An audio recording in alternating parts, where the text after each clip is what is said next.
ઉનાના કંસારી ગામમાં વરસાદી પાણી ઘૂસી વળ્યા છે તો ધોકાડવા અને તુલસી શ્યામ રોડ ઉપર પાણી ફરી વળ્યા છે।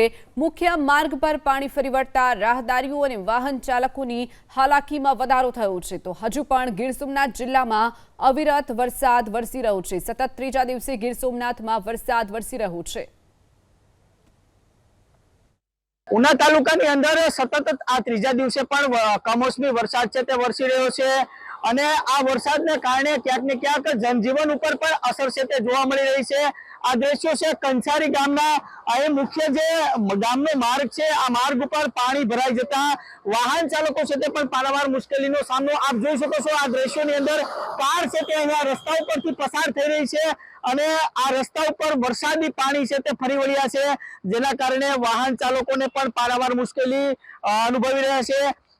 ખાસ કરીને જે વરસાદી પાણી છે તે ગામની અંદર પણ ઘૂસ્યા છે અને વાહન ચાલકો પારાવાર મુશ્કેલીમાં મુકાયા છે। આપણી સાથે કંસારી ગામના સ્થાનિક લોકો છે। વરસાદ કેવો હતો, શું પરિસ્થિતિ? આમ તો ગણીએ તો 48 કલાક થવા જઈ રહી છે અને સુપડા ધારે વરસાદ વરસી રહ્યો છે। આ national highway Una Tulsishyam road ઉપર રસ્તો છે એમાં ગોઠણ કરતા વધારે પાણી જઈ રહ્યું છે। આ ફોર વ્હીલ વાળાને જોઈએ છે આપણે જઈ શકતા નથી। આવી રીતનું માવઠું થયું છે, વધારે વરસાદ છે તો આપણે સરકારને રિક્વેસ્ટ કરીએ કે આ ખેડૂતોનો સર્વે કરીને યોગ્ય વળતરની લાભ મળે।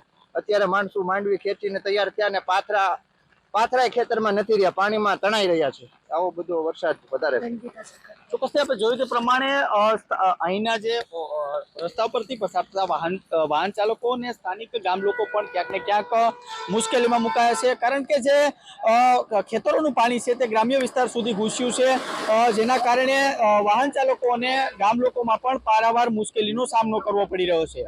અર્જુન વાળા, એબીપી અસ્મિતા, ગીર સોમનાથ।